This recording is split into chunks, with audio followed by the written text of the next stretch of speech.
Hello beauties! Welcome back and welcome to another Kaon Serye with me. And for today's Kaon Serye, I introduce to you one of the Korean Samgyeopsal restaurant here in Cebu. Located ni sila sa Mango Avenue, General Maximum, Cebu City.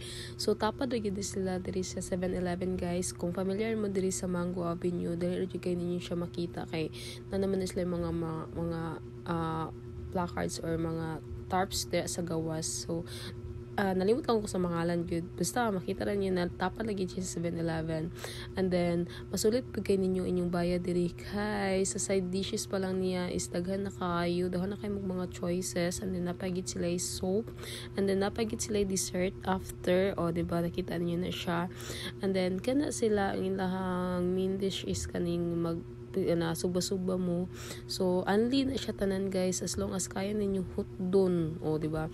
Ang ilang policy is needed niyo siya hotdon. So actually this video guys is medyo dugay-dugay na gid siya sa akong gallery, and then karon lang gid ako siya na edit kay murag I need to delete some of my videos na siya kay full storage naman atong phone. And then kani po day siya nga kaon trip kay medyo daghan kay mig naagian before mi nakaanhi diri, diba? So ang main plan gid tanan mo is maato mi sa Megag Anli Samgyeopsal kay mas brato-brato man dito daw. Pero wala ko kabalo kay wala pa medyo kadto brato-brato daw siya dito, unlike here nga 399 man gid siya, so medyo pricey siya. And then 2 branches namang natuan, pero kuan na siya temporary close kay nag-renovate daw sila. So mo nang kami nga mga gusto gyud og magsangyop mo nang nanganhi nangita gyud paagi kung asa man gyud ang pwede mi makakaon, diba?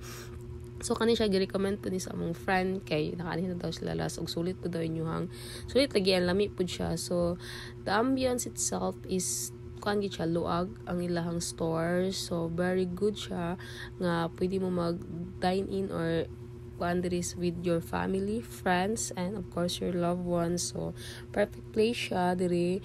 So mag-unwind mo once in a while kay needed po na to i-treat atong salt, no, diba? Charot lang. So kanadra nagbanat nagkaon kay gigutom na gid mi guys kay grabe gid among binaklay kapila mi nagbalhin-balhin og location para lang makaanhin diri, diba? So kana siya gisulit kinako wala na ula-ula dira, bahala mo dra mga dako pa ingnon dako kong kahon kay para masulit na natong bayad diri uy.